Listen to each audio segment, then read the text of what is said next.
எங்களுக்காக சேர்த்து வச்சதை கூட எனக்காக செலவு பண்ண முடியல அப்படின்னு நினைச்சு புலம்பினவங்கெல்லாம் கடவுள் புண்ணியத்துல கொஞ்சம் கை நிறைய பணம் வச்சு தன்னுடைய தேவைகளை பூர்த்தி செய்து கொள்ளக்கூடிய காலமாக இருக்கும். குடும்பத்துல ஒரு நல்ல அங்கீகாரமும் அமைப்பும் அந்தஸ்தும் கிடைக்கக்கூடிய காலமாக கடவுளுடைய அருளோடு 100% இருக்கக்கூடியதாக இருக்கு. பிசினஸ்லாம் ஒரு நல்ல பீக் பீரியடை இவர்கள் இந்த காலகட்டத்தில் பார்க்க முடியும். ப்ரமோஷன் வேணும்னா கிடைக்கும், டிரான்ஸ்ஃபர் வேணுனாலும் கிடைக்கும், ஆன்சைட் ஆப்பர்ச்சுனிட்டி ஏதாவது வேணும்னாலும் ஆண்டவ புண்ணியத்தில் கிடைக்கக்கூடியதாக இருக்கும்.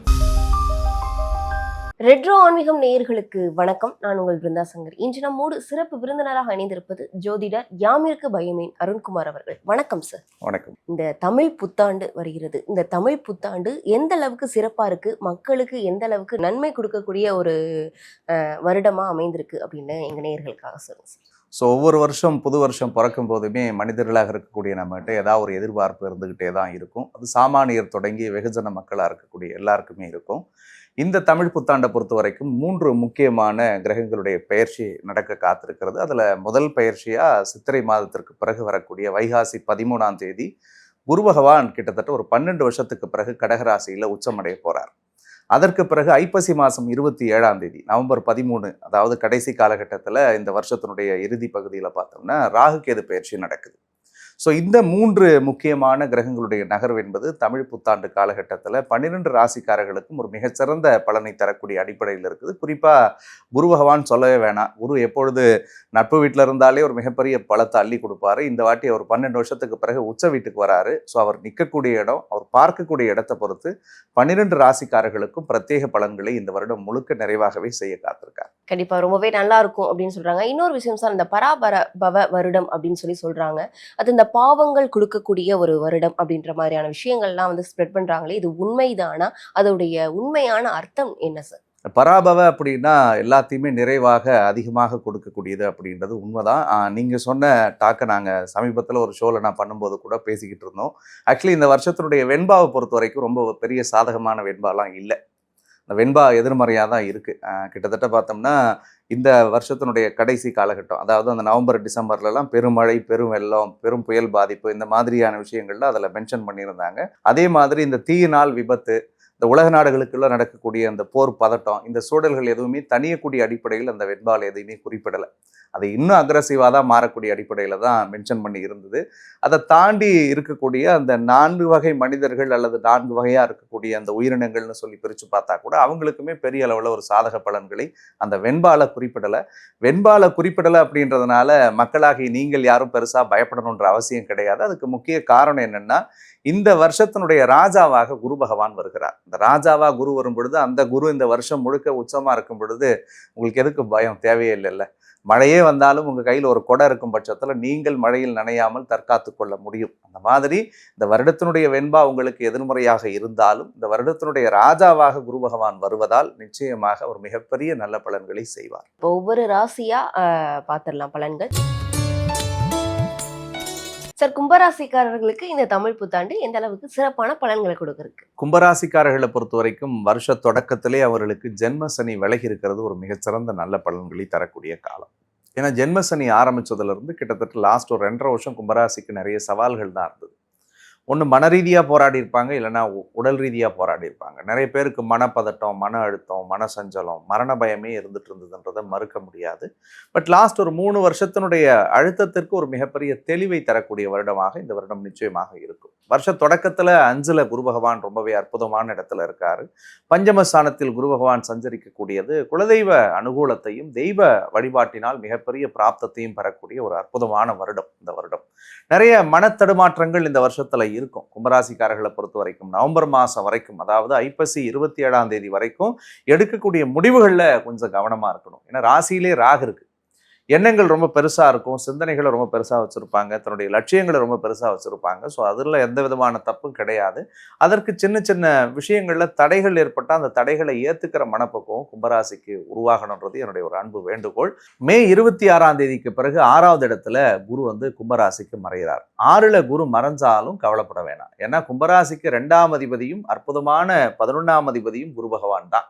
2க்கு 11 கிரகம் உச்சமடைகிறது அப்படின்றது ஒரு மிகச்சிறந்த நல்ல விஷயம் தான். ஏன்னா தனஸ்தானத்துக்குரியவர் ஒரு அற்புதமான இடத்துல உச்சமடைகிறார். அப்போ பொருளாதார முன்னேற்றம் கும்பராசிக்கு இருக்கும். சரி, 7.5 சனி ஆரம்பிச்சு இந்த 5 வருஷமாவே படாத பாடு பட்டுட்டோம். பண விஷயங்கள்ல நிறைய நாங்கள் தடுமாறிட்டோம். கையில எவ்வளவு வச்சிருந்தாலும் செலவு பண்ணி மாறல, எங்களுக்காக சேர்த்து வச்சதை கூட எனக்காக செலவு பண்ண முடியல அப்படின்னு நினைச்சு புலம்பினவங்க எல்லாம் கடவுள் புண்ணியத்துல கொஞ்சம் கை நிறைய பணம் வச்சு தன்னுடைய தேவைகளை பூர்த்தி செய்து கொள்ளக்கூடிய காலமாக இருக்கும். ஏற்கனவே அவருடைய வார்த்தைகளை உதாசனப்படுத்தினவங்க, அவங்கள அலட்சியப்படுத்துறவங்க, குடும்ப உறவுகளுக்குள்ளே அவங்கள ரொம்ப புறக்கணிக்கப்பட்ட கும்பராசிக்காரர்கள்லாம் பல பேர் இருந்திருப்பாங்க இந்த 7 சனியில. அவர்களுக்கு குடும்பத்துல ஒரு நல்ல அங்கீகாரமும் அமைப்பும் அந்தஸ்தும் கிடைக்கக்கூடிய காலமாக கடவுளுடைய அருளோடு 100% இருக்கக்கூடியதா இருக்கு. அதே மாதிரி கும்பராசிக்காரர்கள் படிக்கக்கூடிய மாணவர்கள் யாராக இருந்தாலும் சரிதான், கடவுள் புண்ணியத்துல அந்த படிப்புல இருந்த தொய்வு சரியாயிடும். அந்த பாஸ்ட் ஒரு 5 இயர்ஸாவே மந்தமா இருக்கான், அவன் இங்க போய் சேருவான்னு பார்த்தோம், இவ்வளவு மார்க் எடுப்பான்னு பார்த்தோம், இப்படிப்பட்ட இடத்துல இருப்பாருன்னு நினைச்சு பார்த்தோம், ஆனா அவங்களால பண்ண முடியாம போச்சு அப்படின்லாம் நிறைய புலம்பி இருப்பாங்க. கடவுள் புண்ணியத்துல அந்த சிக்கல்கள் கும்பராசிக்கு விலகக்கூடியதாக இருக்கும். அதே மாதிரி கும்பராசிக்காரர்களை பொறுத்த வரைக்கும் கொடுக்கல் வாங்கல்ல இருந்து வந்த இஷ்யூஸ் எல்லாம் சரியாகும். ஏற்கனவே பணம் கொடுத்துட்டு வராத பணம் வரும். இவங்க வாங்கிட்டு கொடுக்க முடியாத கடன் ஏதாவது இருந்துச்சுன்னா அந்த கடனை இவர்கள் விரைந்து முடிக்கக்கூடிய காலம் இருக்கும். புதிய உறவு, புதிய காதல் மலரும் இந்த காலகட்டத்துல. ஏன்னா 7ல கேது, லக்னத்துல ராகு இருக்கு, 2ல சனி 8ஆம் இடத்தை பார்க்குறாரு. இந்த விஷயங்கள்ல கொஞ்சம் கவனமா இருக்கணும். ஏன்னா அடுத்த ஒரு வருட காலத்திற்கு நீங்கள் யாரோடு பேசினாலும் பழகினாலும் கொஞ்சம் நிதானத்தோட இருக்கணும். ஏன்னா தவறுதலான சேர்க்கை, தவறுதலான பழக்க வழக்கத்தை இந்த காலகட்டம் என்டர்டெயின் பண்ணும். அதுல கொஞ்சம் ஜாகிரதையா இருக்கணும். வேற தொழில் பண்றவங்க, வேற ஏதாவது ஒரு பிஸ்னஸ் பண்ணி அதுல சக்சஸ் பண்ணணும்னு நினைச்சு ஓடிக்கிட்டு இருக்கு கும்பராசிக்கெல்லாம் கண்டிப்பாக ஒரு நல்ல பிராப்தம் அமையும். பிஸ்னஸ்லாம் ஒரு நல்ல பீக் பீரியடை இவர்கள் இந்த காலகட்டத்தில் பார்க்க முடியும். கொடுக்கல் வாங்கல் தொழிலே நமக்கு ஏதாவது லேகிங் இருந்துச்சு, பெண்டிங் இருந்துச்சு, வர வேண்டிய பணம் ஏதாவது வர வேண்டியது இருந்துச்சுன்னா கடவுள் புண்ணியத்துல தானாக வரக்கூடிய அனுகூலத்தை ஏற்படுத்தும்.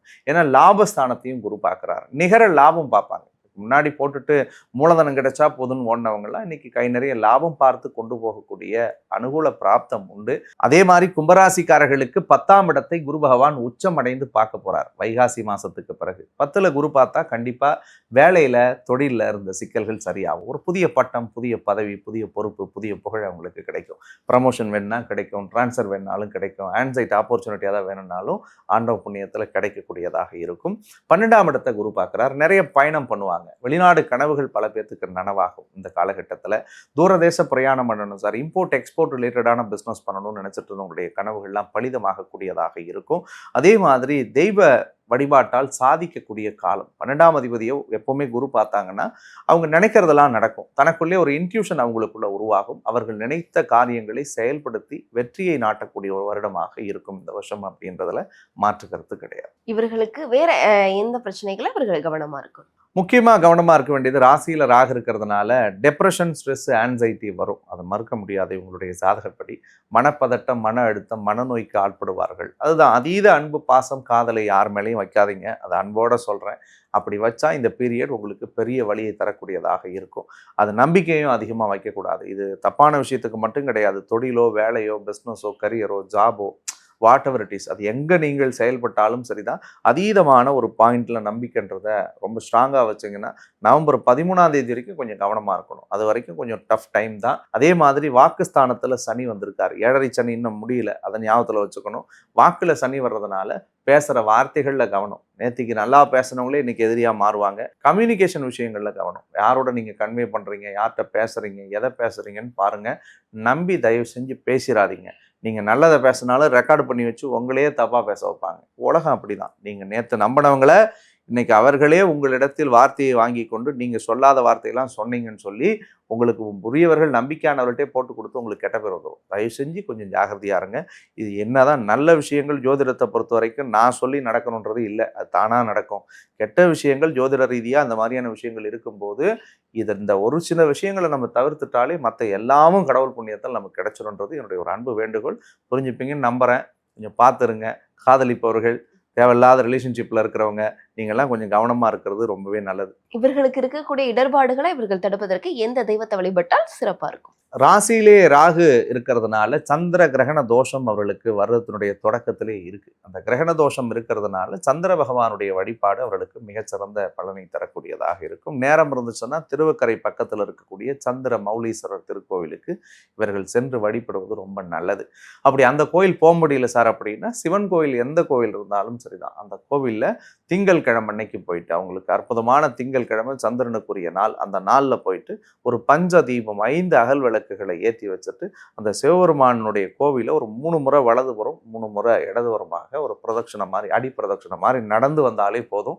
அது ஒரு கிரிவலமாகவும் நீங்கள் செய்யலாம். நேரம் இருப்பவர்கள் திரு அண்ணாமலையாரை கூட போயிட்டு வழிபட்டுட்டு வரலாம். இதை நம்ம செய்யும் பொழுது மெயினாக கும்பராசிக்கு உடல் தெளிவு, மனத்தெளிவு தேவை. இந்த 2 மட்டும் கிடைச்சா போதும், மற்ற எல்லாம் உங்களுக்கு கிடைக்கும். இதை கிடைப்பதற்கு இந்த ஒரு வழிபாடே போதும், நல்லா இருப்பாங்க. இவர்களுக்கு 100க்கு எவ்வளவு மதிப்பெண் கொடுக்கலாம்? 100க்கு 92 மதிப்பெண்களை கொடுக்கலாம். ஏன்னா 6ஆம் இடத்தில் குரு உச்சமடைந்து மறையிறதுனாலும் 7.5 சனி இவர்களுக்கு நடந்துகிட்டே இருக்கிறதுனாலும் அந்த ஒரு 8 மதிப்பெண்களை நம்ம குறைப்போம். எத்தனையோ கோடி ஜென்மாவிலே புண்ணியம் செய்தால்தான் வாய் முருகான்னு சொல்ல வருமா?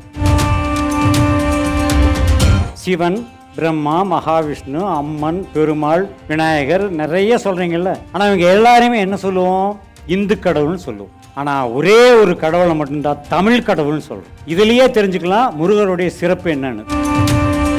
நான் என்னையா தப்பு பண்ணேன்? எனக்கு தெரியல உன்னை பத்தி, அதுக்காக எனக்கு இவ்வளோ பெரிய தண்டனை கொடுத்தியா நீ? ஓன்னு அழறேன். உலகளந்த பெருமாள்னு கேள்விப்பட்டிருக்கோம். யாரை சொல்லுவா? பெருமாளை சொல்லுவார். ஆனா முருகப்பெருமான் 2வது முகமாக பூமிக்கும் வானத்திற்கும் காட்சி கொடுக்கக்கூடிய முருகன் 2வது முகம் வாமதேவ முகம்னு பேரு. உங்களுக்கு ஒரு கஷ்டம் வந்துருச்சு, என்ன பண்ணுவீங்க? முருகன்னா சொல்லுவீங்க, ஐயோ முருகா என்னை எப்ப காப்பாத்துவ? எனக்கு யாசகம் போட்டுட்டு போனாங்க. நான் யாசகம் வாங்க போன இடத்துல உட்கார்ந்தேன்னு கூட எனக்கு தெரியாது. அதாவது சொல்லுவாங்க, செவ்வாய் வெறுவாய் அல்ல, முருகனை நினைத்தால். முருகா என்ற ஒத்த சொல்லுக்கு, அந்த ஒத்த மந்திரத்திற்கு அங்க வருவாய் மட்டுமே இருக்கும். வரம்பில்லாத அருளை தருபவன் முருகன். அப்ப எதிரியான அந்த சூரபதுமனையே தன்னோடு வைத்துக் கொள்ளும் முருகப்பெருமான் நமக்கு எதை தர மாட்டான்?